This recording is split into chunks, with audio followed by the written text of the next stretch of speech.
Bonsoir Monsieur Proust.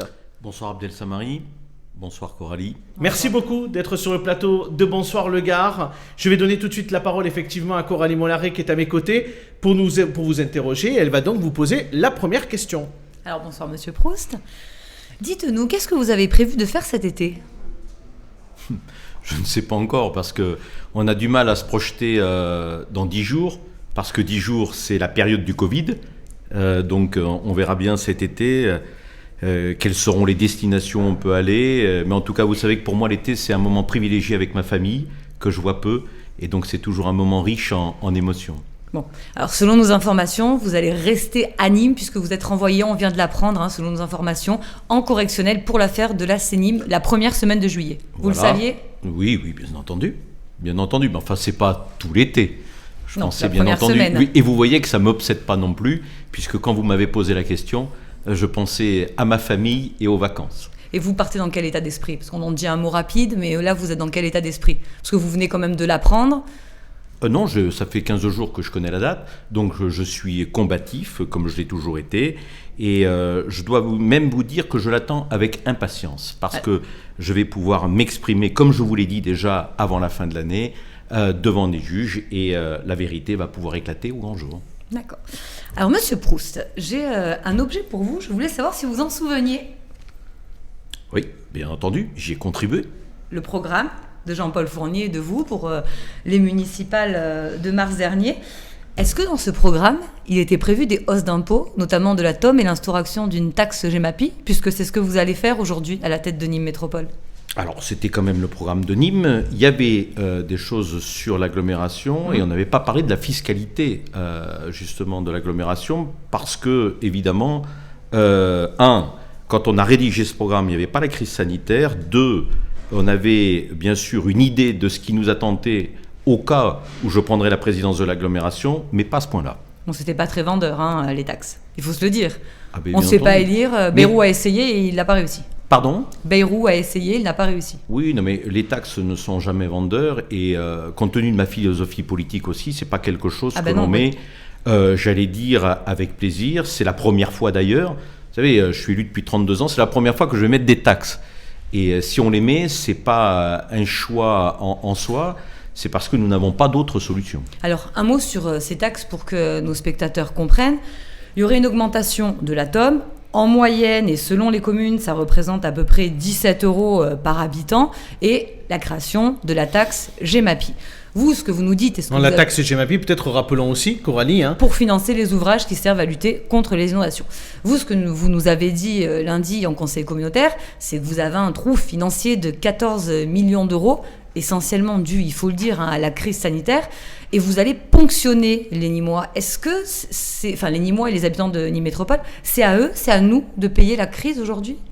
Mais ils ne financent pas que la crise sanitaire. Je prends une situation déjà complètement dégradée, vous le savez. Je le dis et je le répète, j'ai été convoqué. D'ailleurs, je vais présenter le budget à monsieur le préfet le 17 février pour des raisons de transparence et de dialogue aussi avec les services de l'État. Vous savez qu'on faisait partie des 3 collectivités sur 365 qui étaient dans le rouge parce que nous avions un niveau d'endettement proche de 15 années à horizon 2023. Donc j'arrive à l'agglomération, je trouve une situation avec un endettement de l'ordre de 480 à 495 millions d'euros sans compter la dette Gemapi, dette qui provient de la ville de Nîmes sur la protection des inondations. Et j'ai une situation par rapport à l'année dernière qui est amputée de 14 millions et demi, dont 5 millions de la crise sanitaire, mais pas que. Il y a l'héritage financier, parce que quand vous êtes endetté, vous payez des intérêts. Il y a des taxations de l'État. Et puis, il y a des recettes qui étaient exceptionnelles sur l'année 2020 et qui ne sont pas présentes dans l'année 2021. Donc, de l'endettement, 14 millions et demi de recettes en moins. Et un président d'agglomération, comme tous les présidents d'agglomération de France, qui a des dépenses supplémentaires de par la crise sanitaire parce qu'il faut soutenir l'économie. Je vous rappelle également que j'ai mis, dès que je suis arrivé en juillet, une politique des transports qui permettait à nos scolaires dans l'agglomération d'être à 45 € l'abonnement, tout comme la région. C'est à chaque fois des efforts de l'ordre de 1 million 200 000 euros. Et donc, j'ai des dépenses en plus. Et des recettes en moins, c'est ce qui fait la spécificité de l'agglomération comme la région, puisque moi, mes recettes fiscales, c'est le versement mobilité et la CFE des entreprises qui sont directement corrélées à l'activité économique. On comprend que la situation économique de Nîmes Métropole est compliquée. Alors quand on parle de la fiscalité, il y a 2 fiscalités. Il y a la TOM sur les ordures ménagères pour expliquer aux gens, voilà, le budget doit s'équilibrer. On sait que la TOM a été sous-évaluée, on ne va pas revenir sur les raisons, mais aujourd'hui il faut la réévaluer. Mais Gemapi, même le maire de Nîmes vous dit, ne la mettez pas et faites des économies. Nous, quand on a découvert ou quand on a des soucis dans notre compte, on réduit nos dépenses. Oui. Mais qu'est-ce que vous croyez que j'ai fait depuis le mois de juillet ? Qu'est-ce que vous croyez que j'ai fait depuis la fin d'année ? Pas suffisamment si on écoute le maire de Nîmes. Mais attendez, j'ai fait, vous savez, sur un budget, j'ai à peu près 50 millions de dépenses de fonctionnement sur lesquelles on peut travailler. Nous avons fait un effort pratiquement de 7 millions. Ça fait quasiment 15%. Citez-moi une entreprise qui, en un an, arrive à faire plus 15% d'économies sur les recettes de fonctionnement. C'est quoi ces économies concrètement ? C'est, par exemple, la suppression de Open Nîmes où on payait 800 000 euros et où on avait très peu d'emplois. C'est quand j'ai demandé à l'ensemble de mes vice-présidents dans chaque service de serrer la vis sur les dépenses de fonctionnement. C'est la non-reconduction des départs en retraite. C'est la séparation de 40 emplois parce que mon prédécesseur avait embauché dans les 2 dernières années plus de 40 personnes. C'est 3 millions d'euros de fonctionnement en moins. Vous, on est au bout. Aujourd'hui, on a fait le maximum. Vous avez fait le maximum d'économies sur Nîmes Métropole ? À l'heure où je vous parle, non. Parce que ce que j'ai dit lundi soir, c'est que l'Europe que je présentais, c'était en l'état actuel des choses. Mais depuis la réunion de bureau, j'ai demandé encore au service d'aller chercher des économies. Puisque, vous l'avez bien compris, la taxe sur les ordures ménagères, c'est une taxe qui permet juste d'équilibrer. Parce que, comme avait dit mon vice-président Frédéric Touzelier en 2018 à mon prédécesseur, en mettant une taxe à 10,71, on allait avoir un budget en déséquilibre. Les ordures ménagères. C'est pour équilibrer. Mais quant à la taxe Gemapi, j'ai une équation. 118 millions d'euros à dépenser en 8 ans avec un contrat avec l'État, la région et dans l'Europe. Le PAPI 3 pour financer ces ouvrages qui servent à lutter contre les inondations. Quand je fais 3 millions d'épargne brute, c'est 30 millions d'euros d'investissement. Quand vous êtes déjà à 495 millions d'euros d'endettement, que vous rajoutez les 30 millions de la dette Gemapi de la ville, si je rajoute encore les 30 millions, mais c'est pas 15, c'est 18 années de remboursement. Or, l'État m'oblige d'être en dessous de 12. On voit que vous maîtrisez vos chiffres. Mais politiquement, aujourd'hui, qu'est-ce que vous dites à la mairie de Nîmes ? Monsieur Gourdel vous dit, mais nous, on a fait les 2 papiers. La ville de Nîmes était aussi endettée. On était dans une situation financière compliquée. Et pour autant, nous n'avons jamais relevé les impôts. Je permettrai quand même que je suis élu depuis 2001 avec Jean-Paul Fournier. Il n'a pas augmenté la taxe foncière. Je connais, mais tout à fait, et il a eu raison. Mais la structuration du budget de la ville n'est pas du tout la même. L'endettement n'était pas du tout la même. Les recettes fiscales ne sont pas les mêmes. Et souvenez-vous, vous étiez là lundi soir. Qu'est-ce que j'ai dit à mon collègue ? Vous l'avez répété qu'en 2018, 12 novembre 2018. Quelle était la déclaration du groupe ? Qu'il fallait instaurer la taxe Gemapi. Bien entendu. Donc, la responsabilité politique eût été de créer une taxe Gemapi pour protéger nos concitoyens sur les dangers actuels et les dangers à venir. Donc, vous savez, moi, je n'ai pas des discours à un moment donné.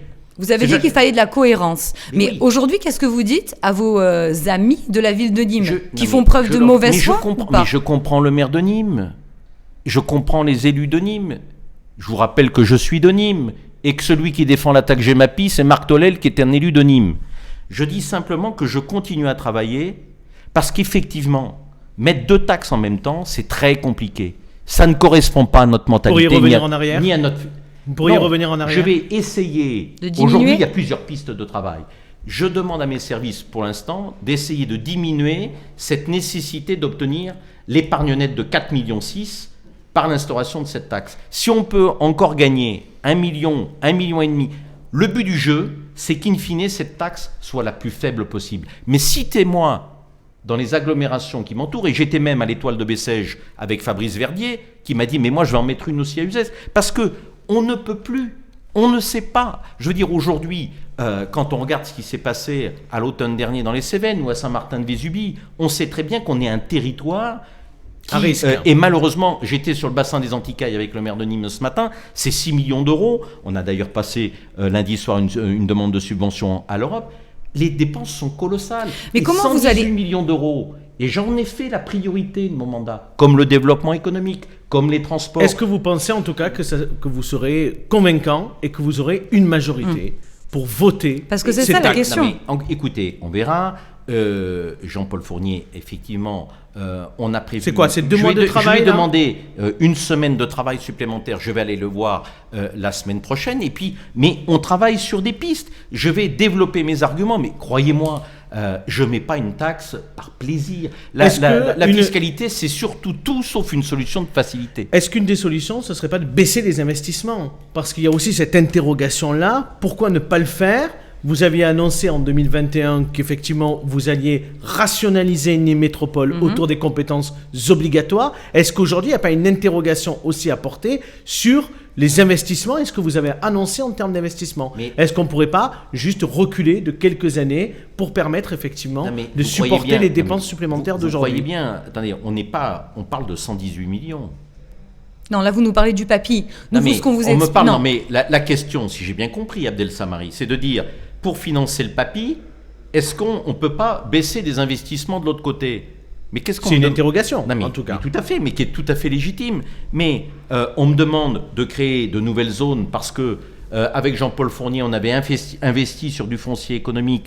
On n'a quasiment plus aucun lot. On a 3 lots sur le Mitra et il me reste 4-5 lots sur Bouillargues, mais je n'ai plus de terrain pour accueillir des entreprises. La priorité, c'est l'emploi. On me dit il faut faire la T2, il faut faire la T1, il faut desservir l'Esgardeninck. Le transport, vous le savez, c'est la colonne vertébrale de l'agglomération. Et la protection des biens et des personnes reste une priorité. Demain, si j'ai un mort à Kessargues, à Nîmes, que j'ai des infrastructures complètement HS, c'est l'assureur en plus qui vous parle. Bien évidemment, on pourra venir voir l'agglomération en disant « Mais pourquoi vous n'avez pas priorisé? Vous savez que c'est une priorité. On n'a pas le droit de jouer avec la sécurité. » Monsieur Proust, la question d'Abdel, elle n'était pas là. Ce qu'il vous dit, c'est que vous nous annoncez cet été qu'on va rationaliser ces investissements, qu'on va passer de 100 et quelques millions d'euros par an à 60 millions d'euros. Et aujourd'hui, vous nous dites dans le hub qu'on va avoir 121 millions d'euros plus le reste des investissements qui n'ont pas été réalisés. Est-ce qu'à un moment donné, on ne peut pas baisser? Parce que vous nous parlez de T1 et de T2, mais vous savez très bien que vous avez reculé dans le temps l'extension de la T1 jusqu'à Kessargues et que vous privilégiez T2. Donc aujourd'hui, pourquoi, en période de crise sanitaire, maintenir un volume d'investissement aussi important? Vous allez augmenter votre dette, vous allez augmenter vos charges de fonctionnement, vos intérêts. Non, pas du tout. Mais quand on emprunte plus, forcément, on augmente sa charge financière. Je vais être le premier à baisser la dette. Puisque la par dette rapport baisse. Aux prévisions par rapport à mon qui avaient été faites par votre prédécesseur. Mon prédécesseur a multiplié en 5 ans la dette par 3. Oui, je l'appelle Monsieur 300 millions. Et en plus, pour ne rien faire. Pourquoi vous, quand vous arrivez au pouvoir, vous dites on aura 60 millions d'euros et puis d'un coup, vous changez d'idée? Mais je ne change pas. C'est parce qu'il y a des reports à nouveau et que de toute façon, on sait très bien aussi que la relance, on a une responsabilité. Le développement économique, c'est une compétence économique. Et on sait qu'en période de crise, c'est quand même l'investissement public qui est nécessaire à la relance de l'économie. Quand je fais 118... Non mais attendez, Coralie, quand je fais 118 millions d'euros sur le papy, vous n'êtes pas le seul, où elles vont les dépenses? Elles vont aussi... Je protège les biens et les personnes, mais c'est 118 millions sur mon territoire. Et donc sur des entreprises. Donc c'est important également, à double titre. On dit un mot sur les fonds de concours? Oui, un mot sur les fonds de concours. Alors, Monsieur Gourdel vous l'a aussi reproché lundi. Où on en est de cette réforme? Parce que là aussi, en campagne, vous avez fait des annonces, on allait voir ce qu'on allait voir, vous allez revoir le règlement, et puis plus rien. Mais vous savez... Ça fait pchit, comme dit Jacques Chirac, qui est de votre famille politique. Mais Jacques Chirac, il disait quelque chose. À force d'aller dans le sens du vent, on finit par avoir le destin d'une feuille morte. J'ai pas l'habitude d'avoir 50 discours à la fois. J'avais dit que je maintiendrais l'enveloppe des fonds de concours tels qu'ils étaient. Quand on regarde la moyenne, elle est entre 5, 6 et 6. C'est ça. On va la ramener, je pense, et on mène un travail de fond important avec Rémi Nicolas. La question, c'est la clé de répartition, moins le montant. Et on est en train de travailler, il y a une commission avec les maires qui est en train de travailler par rapport à la répartition de ces fonds de concours. L'enveloppe restera constante, 5,5 vraisemblablement, mais par contre, à l'intérieur, j'ai demandé qu'on arrête le saupoudrage, Mais avouez-le nous et que aujourd'hui. ces fonds de concours, laissez-moi terminer, et que ces fonds de concours soient en adéquation avec les priorités et l'intérêt communautaire. Mais juste, est-ce que ce soir, vous pouvez nous l'avouer, vous avez fait campagne sur le fait quand même qu'Eddy Valadi avait touché beaucoup de fonds de concours, et notamment les visages que sont la ville de Manduel et de Langlade. Mais en fait, c'est hyper compliqué de changer la clé de répartition. Parce que si vous mettez une clé de répartition par rapport aux habitants, Oui. Saint-Gilles est la deuxième ville du Gard, vous pénalisez aussi Nîmes. Pourquoi ? Par habitant, si on met une clé de répartition par Mais habitant. pourquoi je pénaliserais Nîmes ? Parce que Nîmes a beaucoup d'habitants, tout comme Saint-Gilles. Oui, non, mais vous allez voir le travail que mène Rémi Nicolas, qui est un travail Pour l'instant, ça a été judicieux, retoqué. et c'est par tranche. Pour l'instant, les maires de Non, de l'agglomération, vous le savez très bien, Monsieur Proust, Oui. ont retoqué le premier nouveau Non. règlement quand on. Non. Ah, si. Non. Ah, non, si. non, non, non, non. Moi, Il y a j'ai des Eddy maires qui m'ont dit Ah ben, écoutez, que ça avait été moi, reculé parce qu'ils j'ai n'étaient pas les d'accord maires. avec votre clé de On est répartition. en train de retravailler d'ailleurs avec Eddy Valadier sur ce programme, justement parce que il y aura des affectations par tranche. Et puis il y aura des grands équipements structurants que nous allons sortir. Quand vous avez Paloma, Monsieur Fournier sera Non, mais content. attendez, quand vous avez Paloma, quand vous avez Nemosa, quand demain vous avez le Palais des Congrès, il est bien évident que ce genre de choses, c'est un équipement structurant Ça demande de plus de l'agglomération. Mais subventions. Oui. ça rentre pas dans les fonds de concours. Donc on est en train de travailler. In fine, en conférence des maires, on prendra une décision. Et je pense que globalement, fin mars, au moment du vote du budget, la décision collective sera prise. C'est une aventure à 39. Un mot Et peut-être. c'est sur- important. sur Mais vo- Oui. j'avais un engagement de campagne où tout le monde avait peur que je supprime les fonds de concours. Je dis non, l'enveloppe sera la même, mais par contre, à l'intérieur des fonds de concours sur les dépenses, ces dépenses seront en adéquation avec les priorités communautaires et le sens de l'intérêt communautaire. Un mot sur les comités de redressement, Voilà. pour aller rapidement. Et notamment votre stratégie politique. On comprend bien, la première année, augmenter les taxes. On sait que dans 5 ans, les Nîmois et les habitants vont l'oublier. Mais il y a surtout cette stratégie du comité de redressement qui, là aussi, ne fait pas franchement plaisir à Jean-Paul Fournier. Vous avez mis autour de la table, le consensus notamment, vous avez mis autour de la table des élus d'opposition avec des élus de la majorité qui travaillent ensemble à effectuer un budget. Alors, pourquoi vous l'avez fait ? D'abord parce que vous étiez là le 8 juillet quand j'ai pris la présidence. J'ai dit que c'était une présidence que je voulais faire dans la transparence et que c'était une aventure à 39. Gérer une communauté d'agglomération, il n'y a pas de majorité et d'opposition. Il y a des groupes politiques, certes, mais ça me rappelle un peu, vous savez, mon mandat au Parlement européen. On va chercher des majorités de projets. Il y a des maires de droite qui sont contre des projets d'agglo, des maires de gauche qui sont... C'est pas le sujet. Parce que Oui, mais un on maire, peut dire quand vous avez géré une mairie, vous faites une équipe municipale, vous avez la majorité, l'opposition. Le maire donne le là, les élus de la majorité suivent. Les maires, le maire de Bezouze, de Saint-Gervasy, de Saint-Gilles, il me doit rien. Il n'a pas été élu avec les voix de Nîmes. Ouais. Il a été élu avec ses propres voix. Mais Donc, entre nous- compte tenu, mais pourquoi j'ai fait ça ? Par-dessus tout, parce que la situation était grave. J'aurais pas été convoqué 2 fois en préfecture. J'ai voulu que tout le monde soit conscient de la situation. C'est pour ça, quand je lis chez vos confrères que je suis un menteur ou autre, je pense qu'il y en a qui sont en Champions League dans le mensonge. d'accord. Parce que la stratégie, les coups bas, est-ce que c'est une bonne stratégie de multiplier la dette en 5 ans ? Est-ce que c'est une bonne stratégie de dépenser 3 millions en frais de fonctionnement dans les 2 dernières Juste, années ? Monsieur Proust, une petite Oui. question avant qu'on termine, parce qu'on est pressé par le temps. Aujourd'hui, dans votre exécutif, vous avez un élu communiste, vous avez aussi Monsieur Bollet qui fait partie d'un autre groupe. Oui. Si d'aventure, ils ne votaient pas le budget, est-ce que vous leur retirez leur délégation ? Pas du tout. Mais on n'est Non, pas. voilà, mais merci d'avoir répondu. On n'est pas dans la même logique. Moi, je suis pour le dialogue et la concertation. Quand j'ai le comité de redressement, quand je présente également, je fais des réunions de présidents de groupe. Ça s'est jamais fait. Mais qu'est-ce que vous lui dites Non, à mais Jean-Paul attendez. Fournier ? Parce que finalement, Non, mais- il est contre tout. Pardon ? On a l'impression de retrouver une guerre un peu Fournier-Lachaud, mais avec Franck Non, mais Proust. attendez, comme j'ai dit ce Bah, matin, vous savez- il est pas farouchement, Attendez. il n'est pas emballé par ce comité de redressement, il est contre Non, les non, mais taxes. attendez, donc, attendez. Vous savez, Jean-Paul Fournier et moi, vous pourrez faire ce que vous voulez. C'est toujours un couple qui fonctionnera. Nous sommes un vieux couple. Et dans Comme les dans les couples, il y a vieux des couples, disputes. on se chicaille sur des choses, mais sur les fondamentaux. Il y a une telle amitié, une telle passion, je pourrais même dire un tel amour entre nous deux, que rien ne nous séparera. Et même s'il y a des décisions politiques parfois S'il y a des C'est une belle décisions, déclaration. non mais attendez, s'il y a Qui nous des regarde. décisions politiques parfois C'est qui nous bientôt la séparent, Saint-Valentin. non, Pensez au cadeau, Non, mais une baisse de attendez, la c'est GEMAPI pas là. peut-être. N'allons pas jusque-là. Je dis simplement qu'il peut y avoir des divergences de vues, des divergences politiques, mais n'allez pas chercher des problèmes où il n'y en a pas, il n'y en aura pas. Merci, Monsieur Proust, d'avoir répondu à nos questions. C'était en tout cas passionnant, Et passionné. cet échange.